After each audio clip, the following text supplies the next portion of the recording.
Welcome to టీవీ3. నేను పద్మావతి. తెలంగాణ మలిదశ ఉద్యమంలో అసూలు బాసినే ఉద్యమకారుడు శ్రీకాంత్ చారిని తెలంగాణ సమాజం ఎప్పుడు మరవదని గార్ల మండల ఎంపీపీ శివాజీ చౌహాన్ అన్నారు. శ్రీకాంత్ చారి 10వ వర్ధంతి సందర్భంగా మహబూబాబాద్ జిల్లా గార్ల మండల కేంద్రంలోని ఇల్లందు ఎమ్మెల్యే హరిప్రియ నాయక్ క్యాంపు కార్యాలయంలో శ్రీకాంత్ చారి చిత్రపటానికి టీఆర్ఎస్ నాయకులు కార్యకర్తలు పూలమాలలు వేసి ఘనంగా నివాళులర్పించారు. ఈ సందర్భంగా ఎంపీపీ మాట్లాడుతూ బంగారు తెలంగాణ దిశగా సీఎం కేసీఆర్ ఎనలేని కృషి చేస్తున్నారని తెలిపారు. ఈ కార్యక్రమంలో ఇల్లందు మార్కెట్ కమిటీ మాజీ చైర్మన్ బూక్యా నాగేశ్వరరావు, హరిప్రియ యువ సైన్యం నియోజకవర్గ అధ్యక్షులు ఎం సురేష్, నాయకులు గౌరవ్ అగర్వాల్, మల్లిబాబు, సంజీవ్ తదితరులు పాల్గొన్నారు.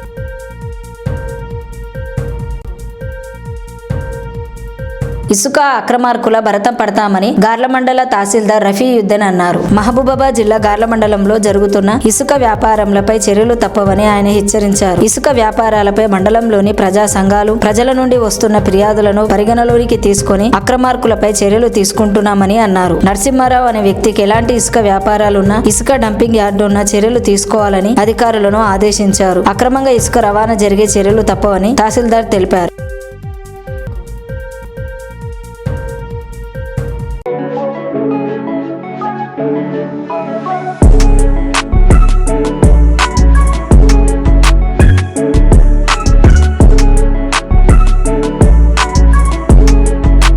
మా విలువైన కస్టమర్లకు, మిత్రులకు, శ్రేయభిలాషులకు దీపావళి శుభాకాంక్షలు. ఈ దీపావళి అందరి జీవితాల్లో వెలుగులు నింపాలని కోరుకుంటున్నాము. Badeti Chandrapal Goud, managing director, Shri Maruti real estates, Sushma theatre దగ్గర, వనస్థలిపురం, హైదరాబాద్. Cell number 9030041955. హైదరాబాద్. రంగారెడ్డి జిల్లాలో వ్యవసాయ భూములు, ఇండ్లు, ఫ్లాట్స్ అమ్మాలన్నా కొనాలన్నా సంప్రదించండి.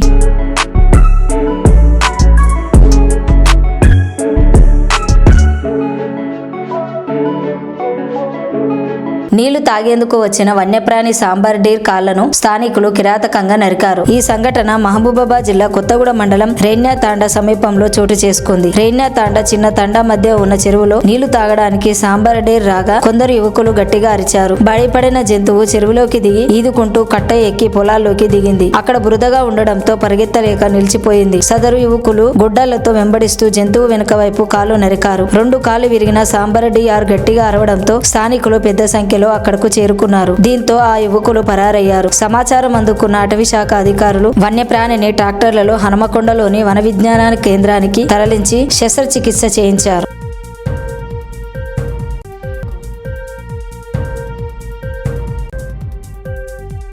గార్ల మండలంలో అక్రమంగా నిల్వ ఉంచిన ఇసుక డంపులను పోలీసులు సీజ్ చేశారు. మహబూబాబాద్ జిల్లా గార్ల మండల తహసీల్దార్ రఫీయుద్దీన్ ఆదేశాల మేరకు ఆర్ఐసిహెచ్ నరసింహారావు ఆధ్వర్యంలో రెవెన్యూ సిబ్బంది రాంపురం సమీపంలోని పాకాల ఏరు పరిహార ప్రాంతాలలో అక్రమంగా డంపు చేసిన ఇసుక, చంద్రగిరి సమీపంలో చలివాగు వద్ద నిల్వ ఉంచిన దాదాపు 2 లారీల ఇసుక, ముల్కనూరు సమీపంలో ఏటి పరివాహక ప్రాంతంలో నిల్వ ఉంచిన 28 ట్రంపుల ఇసుకను సీజ్ చేశారు. చంద్రగిరిలో స్వాధీనం చేసుకున్న ఇసుకను ప్రభుత్వం ప్రతిష్టాత్మకంగా చేపడుతున్న డబుల్ బెడ్రూమ్ ఇళ్ల నిర్మాణానికి ఉపయోగించేందుకు సంబంధిత ఏఈకి అప్పగించారు. రాంపురంలో సీజ్ చేసిన ఇసుకను రైతుల కల్లాల నిర్మాణం కోసం ఏఓ కె రామ్మోహన్ రావుకు అప్పగించారు. ముల్కనూరులో స్వాధీనం చేసుకున్న ఇసుకను పెద్ద కృష్ణాపురం, చిన్న కృష్ణాపురం పంచాయతీలలో నిర్మాణం చేపడుతున్న వైకుంఠ ధామాలకు అప్పగించినట్టు తహసీల్దార్ రఫీయుద్దీన్ పేర్కొన్నారు. చంద్రగిరిలో స్వాధీనం చేసుకున్న డంపును ఎస్ఐ బాదావత్ రవి, రెవెన్యూ అధికారులు పరిశీలించారు. స్వాధీనం చేసుకున్న ఇసుకను తరలించడానికి ఎటువంటి ఆటంకం లేకుండా పోలీసులు బందోబస్తు ఏర్పాటు చేశారు. ఈ దాడులలో విఆర్ఓ,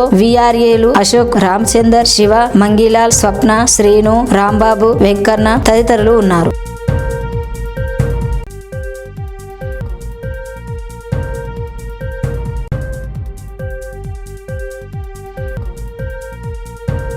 జీహెచ్ఎంసీ ఎన్నికల ఫలితాలలో బీజేపీ పార్టీ 50 సీట్లను కైవసం చేసుకోవడం అభినందనీయమని గార్ల మండల బీజేపీ అధ్యక్షులు ఠాగూర్ జస్వంత్ ప్రసాద్ అన్నారు. జీహెచ్ఎంసీ ఎన్నికల ఫలితాలను హర్షిస్తూ మహబూబాబాద్ జిల్లా గార్ల మండల కేంద్రంలో ఠాగూర్ జస్వంత్ ప్రసాద్ ఆధ్వర్యంలో పార్టీ నాయకులు, కార్యకర్తలు బాణాసంచా కాల్చి మిఠాయిలను పంపిణీ చేశారు. ఈ సందర్భంగా ఆయన మాట్లాడుతూ ప్రధాని నరేంద్ర మోడీ చేపడుతున్న అభివృద్ధి, సంక్షేమ పథకాలను చూసి ప్రజలు బీజేపీని గెలిపించారని తెలిపారు. రాబోయే సార్వత్రిక ఎన్నికల్లో రాష్ట్రంలో ప్రభుత్వాన్ని ఏర్పాటు చేస్తామని ధీమా వ్యక్తం చేశారు. ఈ కార్యక్రమంలో నాయకులు విమల్ కుమార్, బంటు అగర్వాల్, మహేష్, తోడేటి నాగరాజు, బుచ్చిబాబు, సందీప్, మెరుగు వినోద, సుమలత తదితరులు పాల్గొన్నారు.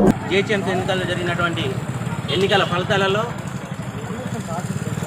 బీజేపీ ఘన విజయాన్ని సాధించి 50 సీట్లను పొందడం జరిగింది. అలాగే తెలంగాణలో బీజేపీ అంటే లేదు, కనబడదు అని మాట్లాడిన టీఆర్ఎస్ పార్టీకి ధీటైన సమాధానాన్ని ప్రజలు ఇచ్చారు. ఏ రోజైనా వరదల సహాయం కోసం, వరదల్లో చిక్కుకున్న వారికి సహాయం చేయడానికి కానీ ఏ రోజు బయటికి రాని సీఎం ఈరోజు ఎన్నికలు అనగానే బహిరంగ సభలు పెట్టి ఓట్ల కోసం వచ్చిన టీఆర్ఎస్ కార్యకర్తలైనా టీఆర్ఎస్ నాయకులనైనా ప్రజలు తిప్పి పంపడం జరిగింది.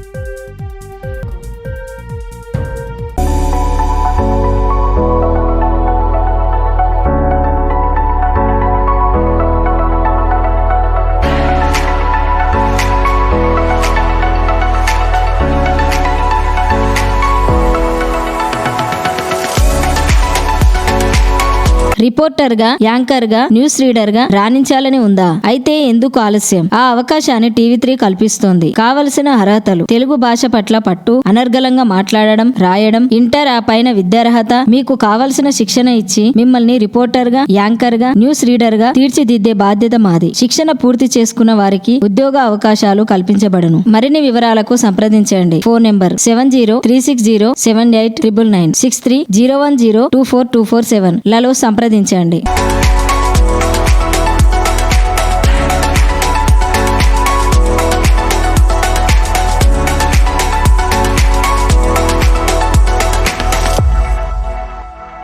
ఆపదలో ఉన్న పేదలను ఆదుకునేందుకు తెలంగాణ వడ్ర యోజన సంఘం charitable trust chairman Shivaratri Ailumallu ఎంతో కృషి చేస్తున్నారని ట్రస్టు రంగారెడ్డి జిల్లా అధ్యక్షులు దండగుల వెంకటరమణ అన్నారు. నల్గొండ జిల్లా దేవరకొండ నియోజకవర్గం చింతపల్లి మండలం మధునాపూర్ గ్రామానికి చెందిన దండగుల శ్రీలక్ష్మి ఇటీవల మరణించింది. విషయాన్ని తెలుసుకున్న ట్రస్టు చైర్మన్ శివరాత్రి ఐలుమల్లు సహకారంతో 5,000 రూపాయల ఆర్థిక సహాయాన్ని అందజేశారు. ఈ కార్యక్రమంలో ట్రస్టు గ్రామ శాఖ సభ్యులు వరికుప్పల సుదర్శన్, శ్రీశైలం శ్రీను, దండగుల శ్రీను, కృష్ణ, లక్ష్మణ్, శివ, సుదర్శన్, మహేష్, కుమార్, జంగయ్య, వెంకటేష్, నిరంజన్, హరి, కృష్ణ, నారయ్య, డేరంగుల శంకర్, రాజు, శివ, గుర్రం సూరి, యాదగిరి మహిళలు పాల్గొన్నారు.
జీహెచ్ఎంసీ ఎన్నికల ఫలితం కాంగ్రెస్ పార్టీలో ప్రకంపనలు సృష్టించాయి. ఈ ఎన్నికల్లో ఓటమికి నైతిక బాధ్యత వహిస్తూ పీసీసీ అధ్యక్షుడు ఉత్తమ్ కుమార్ రెడ్డి రాజీనామా చేశారు. తన రాజీనామా లేఖను ఏఐసీసీకి పంపించారు. పీసీసీకి కొత్త అధ్యక్షుడిని ఎన్నుకునే ప్రక్రియను చేపట్టాలని కోరారు.